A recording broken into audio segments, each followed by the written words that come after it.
अस्सलामुअलैकुम नाज़रीन, मैं हूँ हादिया ज़ुबैर और आज मैं आप लोगों के लिए एक ज़बरदस्त वाला मौजू लेकर आई हूँ। आज मैं आप लोगों से बात करूँगी 7 हैबिट्स के बारे में जो आपके लिए इंतहाई इम्पॉर्टेंट है। आज मैं आपको फर्स्ट हैबिट बताऊँगी, बाकी जो 6th हैबिट है मैं आपको हर हफ्ते बताती रहूँगी, बट आज मैं आपको जो हैबिट बता रही हूँ प्लीज़ इस पर अमल कर लें। अगर आप इस पे अमल करेंगे तो आपकी ज़िंदगी संवर जाएगी, आपको ये स्कूल में भी काम आएगी, टीचर्स आपसे खुश होंगी, आपको ये हर सवालों में जवाबों में आपकी हेल्प करेगी ये हैबिट। और अगर आप बढ़ें तो आपसे हर कोई खुश रहेगा, हमेशा कोई भी आपसे नाराज़ नहीं होगा, आपके अंदर ये हैबिट होगी।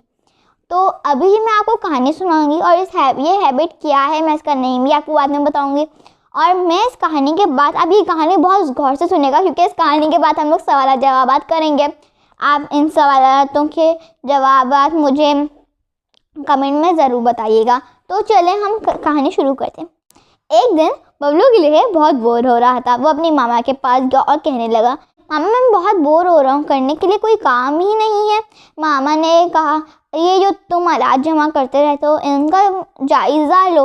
ये टूटे हुए खिलौने, रेडियो, मोबाइल फ़ोन्स, इनको खोलना, इनकी मरम्मत करना और इन्हें जोड़ना तुम्हें बहुत पसंद है। बबलू ने फिर कहा, मामा ऐसा कोई काम करने को जी ही नहीं चाह रहा। शायद सूफ़ी की तरफ से ही कोई मशवरा मिल जाए। वो अपनी जुड़वा बहन सूफ़ी के कमरे में गया और दरवाज़ा खटखटाने लगा। उसे कोई जवाब ना मिला। आप जानते हैं कि उसकी बहन को किताबें पढ़ने का बहुत शौक़ था और अभी भी वो लाइब्रेरी ही गई हुई थी। वो दोबारा मामा के पास जाता और कहता है, मामा मैं सख्त बोर हो रहा हूँ, मुझे कोई हल बताए मेरी इस बोरियत का। मामा कहती हैं, तुम एक काम करो, तुम जिम्मी के पास चले जाओ, उसके साथ खेलोगे ज़रूर तुम्हारी बोरियत दूर हो जाएगी। जिम्मी एक खारपूछ था और बबलू का दोस्त भी। वहाँ जाके उसने देखा कि जिम्मी झूलन खटोले में लेटा हुआ है और ऊँग रहा है। वो जिम्मी के पास गया और बोला, यार जिम्मी मैं सख्त बोर हो रहा हूँ, करने के तुम्हारे पास क्या मेरी बोरियत का कोई हल है? जिम्मी ने आंखें खोले बगैर कहा, अगर बोर हो रहे हो तो आके तुम भी झूलन खटोले में लेट जाओ। बबलू ने बुरा सा मुंह बनाते हुए बोला, इससे तो मैं और भी बोर हो जाऊंगा। जिम्मी ने फिर कहा, एक काम करो, तुम लिली की तरफ चले जाओ। लिली एक सिखनिक थे और उसे पेंटिंग का बेहद शौक था। वो स्कूल से आती और पेंटिंग में रहती थी। उसका पूरा दिन पेंटिंग में ही इस तरह गुजर जाता था। बबलू उसके छोटे से स्टूडियो में पहुंचा। वहां जाके उसने देखा कि लिली के इर्द गिर्द ब्रशेस और मुख्तलिफ रंग बिखरे हुए हैं और वो कैनवस पे एक ड्राइंग कर रही है। लिली मैं सख्त बोर हो रहा हूँ, करने के लिए तुम्हारे पास क्या कोई हल है जो मेरी इस बोरियत की बला को मुझसे दूर कर सके? लिली मुस्कुराई और दीवार की तरफ इशारा करते हुए बोली, अगर बोर हो रहे हो तो ये ब्रश उठाओ और दीवार को पेंट करना शुरू कर दो। बबलू ने उस दीवार की तरफ देखा, बिखरे हुए ब्रशों की तरफ देखा और फिर बोला, ये भी कोई करने को काम है भला?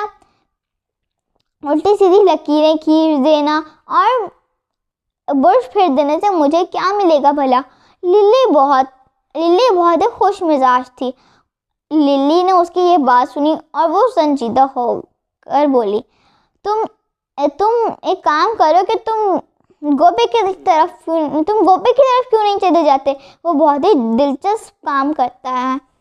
गोपी एक भालू था और हर किसी का अच्छा दोस्त भी। बबलू गोपी की तरफ चला गया। वो जब जा रहा था तो उसे देखा कि वो एक खेत में है और चूंटियाँ पकड़ रहा है। गोपी ने उसको देख के कहा, अरे आओ बबलू, कैसे आना हुआ? यार मैं सख्त बोर हो रहा हूँ, तुम्हारे पास क्या मेरी बोरियत को दूर करने के लिए कोई हल है? गोपी ने उसकी तरफ देखा, उसकी आंखों में चमक आ, फिर वो बोला, दुनिया में चूंटियाँ पकड़ने के अलावा कोई दिलचस्प काम है ही नहीं, तुम आओ और मेरे साथ चूंटियाँ पकड़ो। बबलू ने बुरा सा मुंह बनाया और बोला, इससे मुझे क्या मिलेगा? चूंटियाँ पकड़ के तो मुझे कोई फ़ायदा भी नहीं होगा। गोपी बोला, तुम एक काम करो, तुम जाकर देखो कि जंपर क्या कर रहा है, वो ज़रूर तुम्हारी बोरियत दूर कर सकता है। वो चला जाता है जंपर की तरफ। जंपर एक खरगोश है। वो जंपर की तरफ जब जाता है तो देखता है कि जंपर बास्केटबॉल खेलने में मसरूफ़ है। वो जंपर बबलू को देख के कहता है, अरे आओ बबलू, बास्केटबॉल खेलोगे? बबलू बोलता है, इस वक्त तो नहीं, क्या तुम्हारे पास कोई और हल है? मैं बहुत बोर हो रहा हूँ। जंपर पर उसकी बात नहीं सुनता। वो बहुत मगन होता है खेल में, वो उसकी बात नहीं सुनता और खेल में ही लगा रहता है। बबलू सोचता है कि ये तो मेरी बात को समझ ही नहीं रहा, भला मेरी परेशानी को क्या समझेगा। कोई भी मुझे मेरी परेशानी से निजात नहीं करवाना चाहता, यही सोचता वो जा रहा होता है कि उसे बंटी चुहिया की दादी नज़र आती हैं। वो अपने बागीचे में पौधों को पानी दे रही होती हैं। वो उनके पास जाता है और बोलता है, दद्दू मैं सख्त बोर हो रहा हूँ, कोई भी मुझे मेरी परेशानी से निजात नहीं दिलवाना चाहता, मैं अपने हर दोस्त के पास जा चुका हूँ।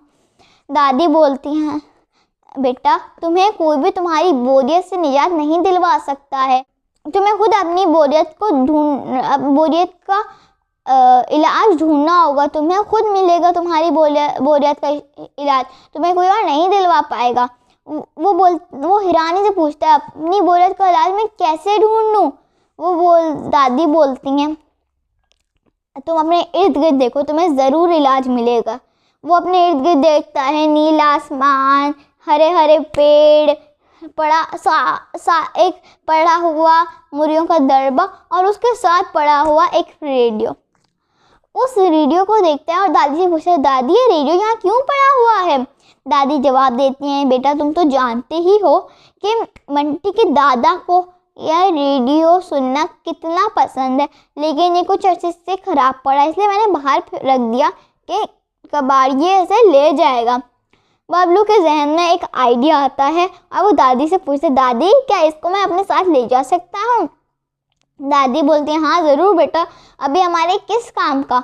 वो उठाता है उस रेडियो को और अपने कमरे नुमा लेबोरेटरी में, छुट्टी सी लेबोरेटरी में ले जाता है। वहाँ जाके उसे खोलता है, उसकी मरम्मत करता है और फिर 4-5 घंटे की मेहनत के बाद उसे एक नया रेडियो बना देता है।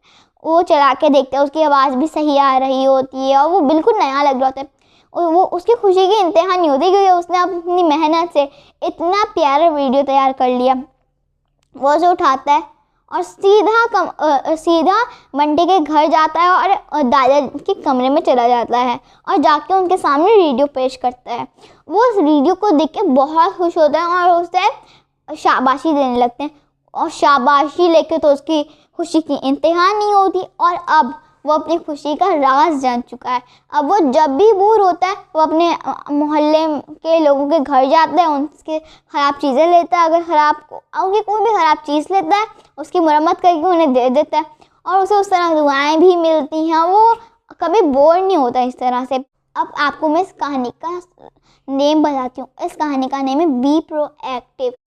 आप प्रोएक्टिव बने। लेकिन 2 तरह के लोग होते हैं, एक होते हैं प्रोएक्टिव और एक होते हैं रिएक्टिव। देखिए रिएक्टिव किस तरह से रिएक्ट करते हैं।